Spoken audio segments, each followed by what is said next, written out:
Hindi bababa sa 20 protected at endangered species ang sinagip sa isang bahay sa Quezon City.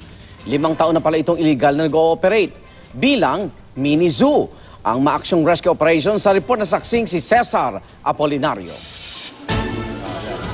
Dahil di sanay sa ibang tao, naging pahirapan ang paghuli sa pares ng unggoy na ito na alaga na mag-asawang residente ng Philinvest Homes sa Quezon City.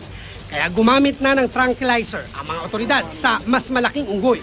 Nang mahilo agad hinuli at inilagay sa kulungan, habang mas maliit na unggoy ginamitan ng net.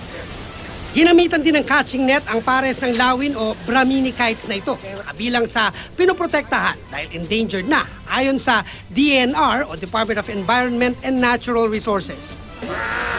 Pati ang pares ng Philippine Crow o Uwak, Philippine Scops Owl o Quago at Philippine Turtle Dove o Bato-Bato, kinuha ng mga otoridad. Wala raw permit ang may-ari na mag-alaga ng mga ito. Kung nandito kasi mga hayop, walang permit sa DNR. Kung gusto niya magtayo ng ganito, dapat yung mga animals na ilalagay nyo, i-display, ay dapat galing sa legal source. Ang bahay pala, 5 taon ng illegal na nag-ooperate bilang mini zoo. Libre ang entrance dito. Ayon sa 78 taong gulang na may-ari ng mini zoo, nais lang daw nilang ibahagi ang kaalaman sa mga bata tungkol sa mga hayop. Bigay daw ang mga ito ng mga kaibigan.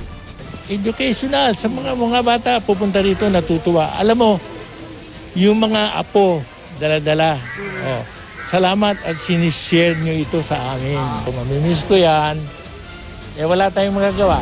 Kakasuhan si Jimenez sa paglabag sa RA 9147 o iligal na pag-aari ng mga hayop na pinoprotektahan ng gobyerno na may multang 20 to 200,000 pesos sa kada isang hayop, partikular ang mga endangered at 1 hanggang 2 taong pagkakakulong pag napatunayang nagkasala.